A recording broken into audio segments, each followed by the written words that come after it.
Africa, a continent of immense diversity, extraordinary potential, and remarkable resilience. A continent where millions continue to seek hope amid uncertainty, from bustling cities to remote villages, from regions challenged by economic hardship and political instability, to communities facing persecution and displacement. God continues to write a story of faith. This is a story of the Church of God of Prophecy in Africa, a story not merely of organizational progress, but of transformed lives, strengthened communities, and the relentless advancement of God's kingdom. This is His mission. This is our testimony. Throughout the 2024 to 2026 assembly year, the Church of God of Prophecy continued its mission of reconciling Africa to Christ through the power of the Holy Spirit. Despite challenges ranging from economic uncertainty and social unrest to religious opposition and security concerns, the church remained steadfast. The gospel was preached, churches were planted, leaders were equipped, children were discipled, young people answered God's call, women mobilized for ministry and compassionate service. Across the continent, communities experience the transforming power of Christ through practical acts of love, service, and discipleship. The mission continued to expand, proving once again that God's work advances even in the midst of adversity. One of the greatest investments the church can make is in the development of leaders. Across Africa, leadership development remained a strategic priority. Pastors, ministers, and emerging leaders were equipped through conferences, mentoring programs, ordinations, and leadership training initiatives.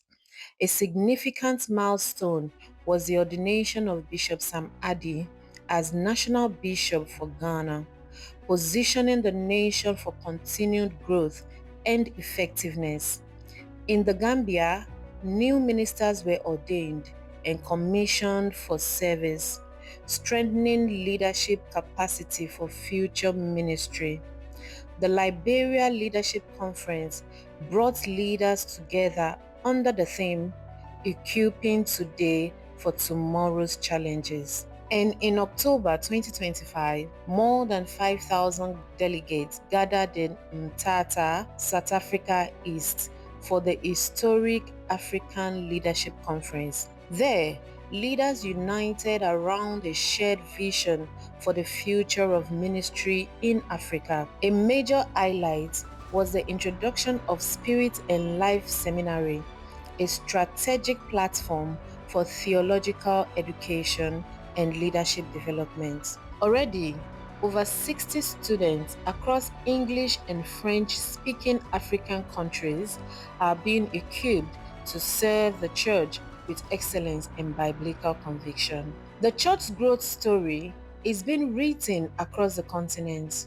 In Niger, years of faithful partnership resulted in a remarkable breakthrough as an established Pentecostal ministry joined the Church of God of Prophecy, opening new opportunities for evangelism and discipleship. In Equatorial Guinea, ministry expanded to serve hundreds of believers through a growing network of churches. In Ghana, a church that began with just 12 members rapidly developed into a thriving congregation with a vision for future expansion.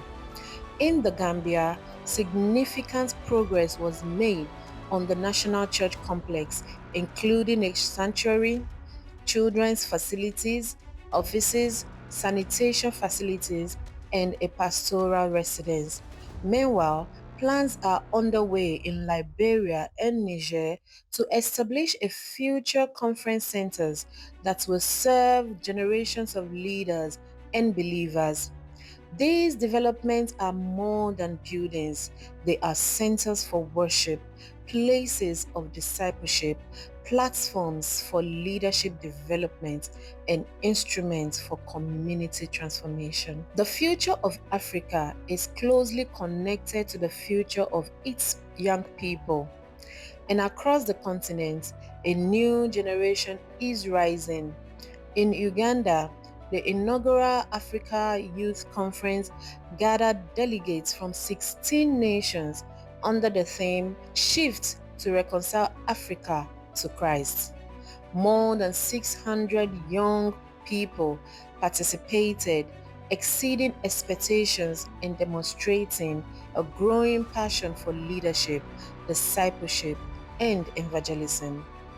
The conference also gave birth to the Africa Youth Fund, an initiative designed to strengthen sustainability and ownership of youth ministry throughout the continent. In South Africa, the launch of the COGOP InterVarsity movement opened new opportunities for ministry among university students and future leaders. At the same time, children's ministry continued investing in tomorrow's church. From leadership training, orphanage outreaches in Nigeria and Mali, from Kids Serve, teenagers conferences to the historic Institute of Children's Ministry Leadership Conference in the Democratic Republic of Congo. Hundreds of leaders were equipped to disciple and nurture the next generation. Every child reached, every teenager discipled, every young leader empowered represents an investment in Africa's future. Throughout Africa, ministry extended beyond church walls. Women in ministry continued to demonstrate Christ's love through practical service and compassionate outreach. In Zimbabwe, women supported struggling families and emerging entrepreneurs. In Malawi, widows received care, encouragement, and practical assistance. In Nigeria, elderly members were honored through visits and acts of compassion. In Benin, vulnerable families received support through the festive season. And in the Gambia, health and wellness initiatives combined medical support with spiritual encouragement. Across the continent, countless lives were touched through simple but powerful acts of love. These ministries remind us that the gospel is not only proclaimed, it is demonstrated. Healthy churches are built through worship, fellowship, discipleship, and faithful proclamation of God's word. Across Africa, believers gathered for conventions, conferences, Thanksgiving services, and discipleship programs that strengthened local churches and deepened spiritual growth. In Nigeria, 38 new covenanted members were received into the church family. In the Gambia, testimonies of salvation, healing, deliverance, and transformed lives reminded us of the continuing work of the Holy Spirit. Throughout Africa, discipleship remains central to our mission as we seek not only numerical growth but mature followers of Jesus Christ. This assembly period also brought moments of sorrow. The church mourned the passing of faithful servants whose lives left an enduring impact on Africa. Among them were Bishop Cyril Odendo of Kenya and Bishop Issa Lamin Bangura of Sierra Leone. Their lives were marked by humility, faithful leadership, mentorship, and resolute commitment to God's kingdom. Though they have completed their earthly assignments, their legacy continues through the leaders they mentored, the churches they strengthened, and the lives they transformed. Their testimony remains a powerful reminder that faithful service never fades. While challenges remain, so do extraordinary opportunities. Africa remains one of the most spiritually receptive regions in the world. Millions are still waiting to hear the gospel. Young populations present unprecedented opportunities for discipleship and leadership development. Technology is creating new pathways for evangelism, training, and communication. And stronger collaboration across nations is positioning the church for even greater impact. Looking ahead, the vision remains clear: to reconcile Africa to Christ through the power of the Holy Spirit.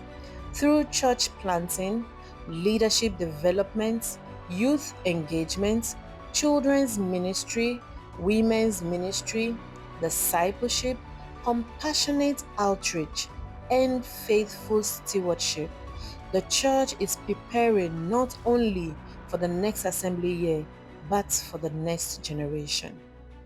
The story of Africa is still being written. It is a story of hope in the midst of hardship, a story of faith in the face of uncertainty, a story of perseverance through adversity. Above all, it is a story of God's faithfulness. As we move forward, we do so with confidence. The mission remains before us, the harvest remains plentiful, the opportunities remain great. Collectively, we extend our heartfelt appreciation to our presiding bishop, the General Presbytery, international offices, global missions, harvest partners, national bishops, pastors, ministers, ministry leaders, volunteers, and every member of the church throughout Africa. Your prayers, sacrifices, generosity, and commitments have made these accomplishments possible. Together, under the Lordship of Jesus Christ and through the power of the Holy Spirit, we will continue advancing His mission until every nation, tribe, language, and people have the opportunity to encounter the transforming power of Christ. His mission, our testimony. To God be all the glory.